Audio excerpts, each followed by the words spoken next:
Alhamdulillah,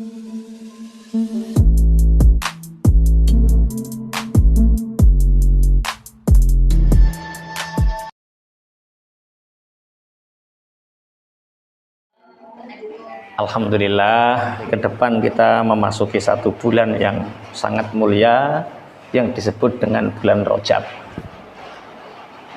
Begitu juga ternyata teman-teman kita yang ada di Taiwan sana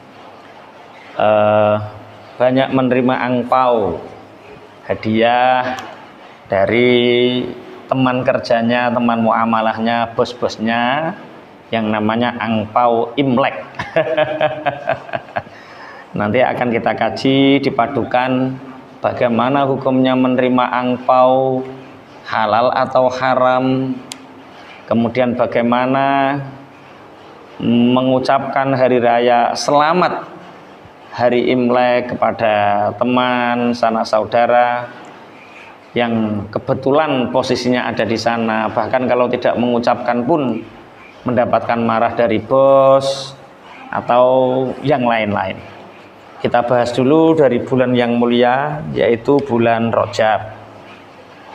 Ini kami kutip dari kitab Durratun Nasihin halaman 84, Al-Majlisu Al-Khamis wal Ishrun fi Fadilati Rajab. Jadi majlis yang ke-25 ini berkaitan dengan keutamaan bulan Rajab. Allah berfirman dalam Al-Quran, Inna iddatash syuhuri indallahi 12 syahran fi kitabillah yauma khalaqas samawati wal arda minha arba'atun hurum. Sesungguhnya hitungan menurut Allah, hitungan bulan menurut Allah itu 1 tahun ada 12. Angka-angka yang disebutkan oleh Allah di dalam Al-Quran ini mustajab. La ilaha illallah dalam Al-Quran itu ada 12 huruf. Muhammadur Rasulullah juga ada 12 huruf. Kemudian Rasulullah lahir juga tanggal 12. Kapundhut juga tanggal 12. Bapak-bapak yang di rumah punya jam gandul. Punya jam gandul 1 hari itu juga berapa jam? 12. Ibu-ibu yang punya jam templek itu 1 malam juga ada 12. Kemudian kalau 1 minggu ada berapa hari? 1 minggu ada berapa hari? 12 Bu, uang bahasa 12 kok. Ayo dihitung, Sabtu, Ahad, Senin, Selasa, Rabu, Kamis, Jumat, Paing, Pon, Wage, Kliwon, Legi, ya rolas. Uang bahasa 12 kok. Ada. Nah, di antara 12 bulan itu ada 4 bulan yang dimuliakan. Yaitu ada Dzulqa'dah, Selo, Dzulhijjah, Besar, Muharram, Suro, yang keempat adalah Rajab. Rajab ini dewe. Dewe itu kendel. Makanya bulan Rajab ini bulan yang utama. Ruwiyani Nabi sallallahu alaihi wasallam, diriwayatkan dari Nabi Muhammad sallallahu alaihi wasallam annahu qala ra'aitu lailatal mi'raj naharon ma'hu ahalla minal asal wa abradu minat tasdi wa atyabu minal miski faqultu li Jibril ya Jibril liman hadza qala liman shalla alaika fi rajaba. Rasulullah sallallahu alaihi wasallam bercerita bahwa aku ketika malam Mi'raj aku melihat sungai yang airnya lebih manis daripada madu, yang lebih dingin daripada salju, dan lebih wangi daripada misk. Aku bertanya kepada malaikat Jibril, wahai Jibril, ini apa? Malaikat Jibril menjawab, ini adalah pahala bagi orang-orang yang bersolawat untukmu wahai Muhammad di bulan Rajab. Qala alaihi salatu wassalam, anibu ila rabbikum wastaghfiru min dzunubikum wajtanibul ma'asya fi syahril haram wa huwa Rajab. Kemudian Rasulullah sallallahu alaihi wasallam bersabda, bertobatlah kalian kepada Tuhanmu dan beristighfarlah dari dosa-dosamu dan jauhi maksiat di bulan yang haram yaitu bulan Rajab. Jadi sebisa mungkin mari ibu-ibu kita isi Rajab ini dengan sesuatu yang ma'ruf, dengan sesuatu yang baik. Ojo kakean nglakoni maksiat, ojo kakean nglakoni dosa. Makanya sebagian ulama lebih memuliakan Rajab daripada Maulid. Maulid ya dimuliakan, tapi Rajab lebih dimuliakan. Karena apa? Maulid itu lahirnya Rasulullah secara jisim, secara fisik. Tapi Rajab itu dimasukkannya zat yang mulia, jisim yang mulia, yaitu jisimnya Rasulullah Muhammad SAW, dimasukkan ke dalam rahim ibunya, yaitu Sayyidah Aminatus Zahra, Sayyidah Aminatus Az-Zuhriyah. Mulane jenengan hitung pas wayah rahimipun Sayyidah Aminah, nurun nubuwah, jisim Kanjeng Nabi masuk ke dalam rahimnya niku pas wulan Rejab, Ruwah, Poso, Sawal, Selo, Besar, Suro, Sapar, Mulut. Lah pas 9 bulan lahirlah Rasulullah Muhammad sallallahu alaihi wasallam. Qala Nabi sallallahu alaihi wasallam, in aradtum ar-rohah wa qatal mauti minal atsyi wal khuruja ma'al imani wan najata minasyaitani fahtarimu hadhihi syuhura kullaha bikathrati siyam wan nadma ala ma salafa minal athami wadhkuru khaliqal anam tadkhulu jannata rabbikum bisalam. Rasulullah bersabda, kalau kalian ingin enak ketika waktu kematian, mati itu kita merasakan nikmat, jauh dari nelak, dan keluar dalam keadaan iman, husnul khotimah, Allahumma amin. Kemudian selamat dari setan, maka muliakanlah bulan-bulan mulia ini, termasuk diantaranya adalah Rajab. Dengan apa ibu? Bikathrotis syam, dengan memperbanyak puasa di bulan Rajab, menyesali perbuatan-perbuatan dosa, dan banyak berzikir kepada Allah sang pencipta anam, sang pencipta alam. Maka tadkhulu jannata rabbikum bisalam, maka kalian akan masuk surga Tuhanmu dengan selamat. Allahumma amin. Ya aja amin tok ya poso, engko ndang oman amin ora poso, ya poso, banyak menyesal, banyak istighfar. Ini amalan-amalan di bulan Rajab. Yang pertama adalah puasa, yang kedua adalah beristighfar, dan yang ketiga adalah berzikir. Kemudian Rasulullah Muhammad sallallahu alaihi wasallam juga pernah bersabda, man shoma yauman min Rajab yabtaghi bihi wajhallah dakhalal jannah. Barang siapa yang berpuasa 1 hari di bulan Rajab karena dia mengharap ridhonya Allah, maka dia masuk surga. Padahal puasa hanya 1 hari. Puasa 1 hari di bulan Rajab bisa memasukkan kita ke dalam surga. Rasulullah juga bersabda, fil jannati naharun yuqalu lahu Rajab asyaddu bayadan minal laban wa ahla minal asal. Man shoma yauman min Rajab saqahullahu ta'ala min dzalikan nahar. Nanti di surga itu ada 1 sungai, yang sungai ini bernama Rajab. Ini airnya lebih putih daripada susu, lebih manis daripada madu. Siapa yang berpuasa 1 hari baginya, maka Allah akan memberikan minum untuknya dari sungai itu. Tapi bagaimana saking senenge puasa Rajab? Walah nek ngono aku tak poso cah sak wulan penuh. Nek ngono aku tak poso sak wulan penuh. Wa amma siyamu kullihi falam yasihha. Adapun berpuasa total 1 bulan itu tidak dianjurkan. Falahu bi khususi syai'un anin Nabi sallallahu alaihi wasallam, yang boleh melakukan 1 bulan penuh itu khusus untuk Rasulullah Muhammad sallallahu alaihi wasallam. Kemudian wala an ashabih, juga para sahabat tidak melakukannya. Bagaimana kalau ingin banyak melakukan puasa Rajab, maka sisakan 1 hari atau 2 hari yang tidak kita berpuasa di harinya. Kemudian nek awake ya ibu ya, nek awake 1 hari 2 hari nggak apa-apa puasa. Kalau ingin penuh total berarti ya ada 1 hari 2 hari yang ditinggalkan, agar kita tidak melewati khususiyah dari Rasulullah Muhammad sallallahu alaihi wasallam. Kalau Ramadan kita penuh, kalau Rajab usahakan ada 1 atau 2 hari yang tidak kita berpuasa di dalamnya. Kecuali teman-teman yang melakukan, misalkan aja ijazah dari Dalailul Khairat. Saya pernah melakukan Dalailul Khairat 3 tahun, puasa 3 tahun, hanya 5 hari yang tidak puasa, yaitu Idul Fitri 1 hari, Idul Adha 1 hari, dan Tasyrik 3 hari. Nah, ini 5 hari ini yang tidak kita berpuasa bagi orang-orang pelaku puasa Dalailul Khairat.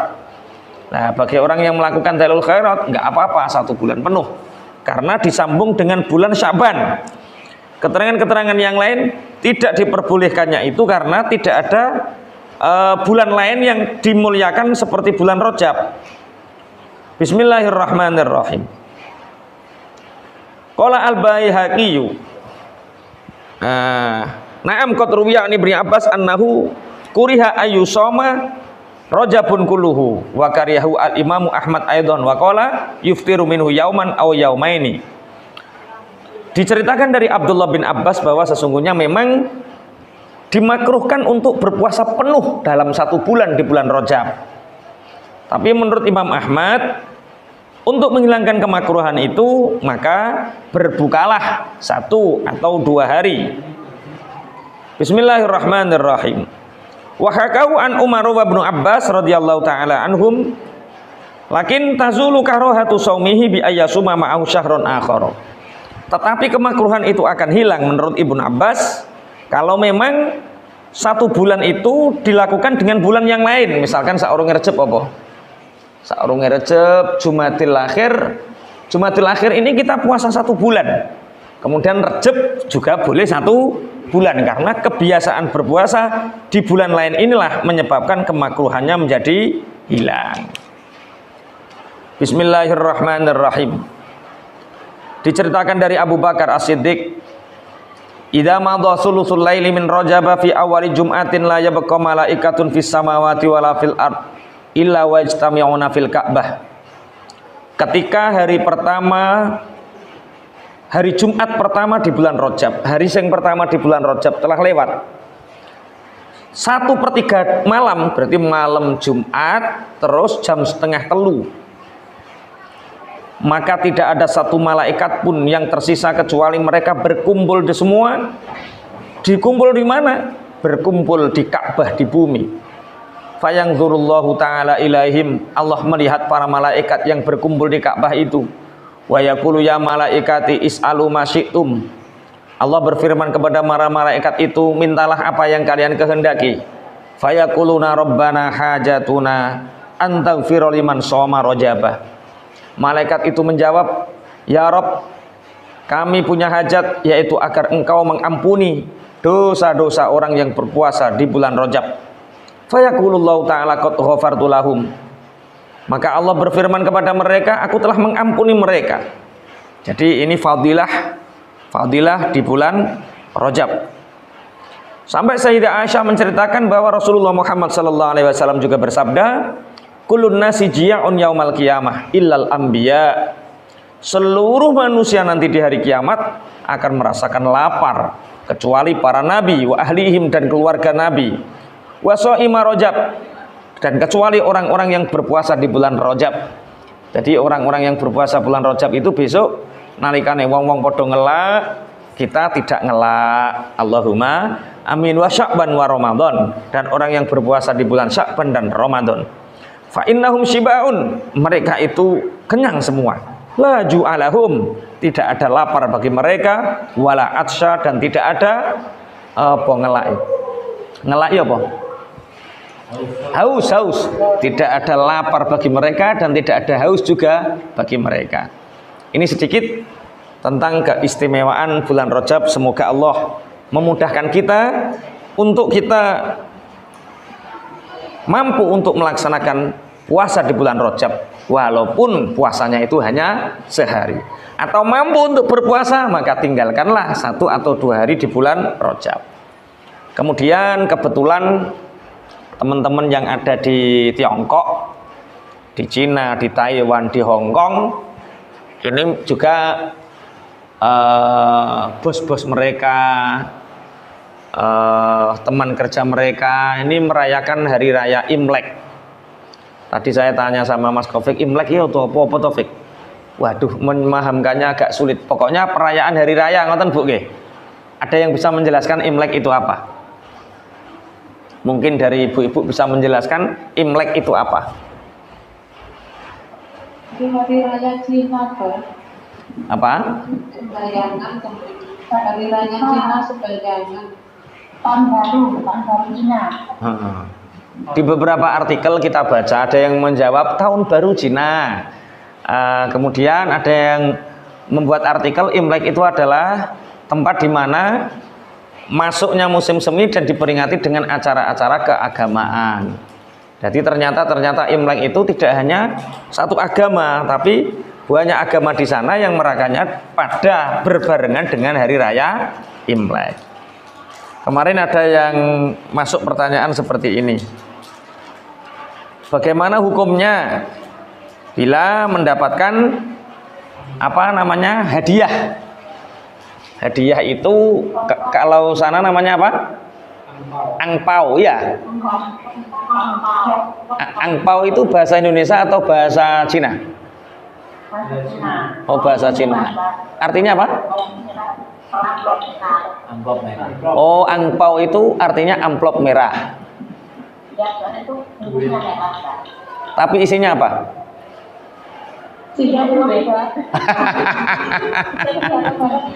Siapa tahu isinya kunci mobil.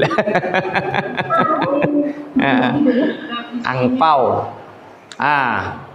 Ada yang menolak dengan alasan atas dasar agama atau apa, sehingga dia dicaci oleh juragannya, dia dicaci oleh majikannya. Atau ada yang tidak mengatakan selamat hari raya Imlek, dia juga dibenci oleh majikannya. Apa yang kita lakukan? Bismillahirrahmanirrahim. Ini saya kutip dari kitab Syu'abil Iman. Ini pengarangnya adalah Imam Hafidz Al-Baihaqi, ini juz 5. Bismillahirrahmanirrahim. Akhbarana Abu Abdillah Al-Hafidz akhbarana Abu Bakar Muhammad hadatsana Al-Fadl Ibnu Muhammad Asy-Sya'rani hadatsana Al-Qawarizi hadatsana sampai qala kana Nabi sallallahu alaihi wasallam. Oh, ini Rajab nggih. Ini tentang Rajab. Tadi tak kirim pertama ya. Sebentar ya. Ternyata saya ngirim ke Mas Taufik tadi tentang Rajab. Bagaimana, bolehkah menerima angpau? Angpau tadi apa? Amplop merah dari majikan ketika hari raya Imlek atau ketika perayaan tahun baru Imlek. Boleh, asalkan tidak menimbulkan mahabbah, asalkan tidak menimbulkan rasa sayang, terlebih tidak mempengaruhi akidah. Selama hadiah itu, angpau itu tidak mempengaruhi akidah, tidak menjadikan rasa sayang, maka diperbolehkan menerima. Ini saya kutip dari kitab Nihayatul Muhtaj. Bismillahirrahmanirrahim. Hadayal kuffari lil muslimina in uhdiya al kuffaru in ahda al kuffaru li muslimin syai'an fa in kanat fi athna'il harbi fa huwa ghanimah.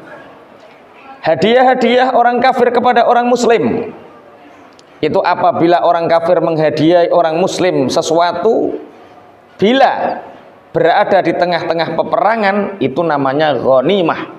Jadi ketika terjadi peperangan sengit, agar dia tidak dibunuh, agar dia selamat, kemudian orang kafir memberi hadiah, memberi sesuatu kepada orang muslim, pemberian itu namanya ghanimah. Ghanimah itu harta rampasan perang.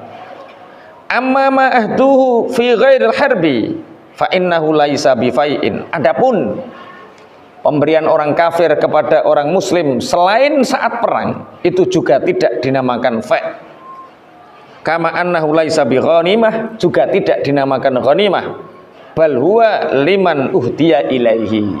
Akan tetapi itu bagi orang yang mendapatkan hadiah. Artinya itu bukan ghanimah, bukan fa', tapi hadiah yang dikhususkan kepada orang yang diberi.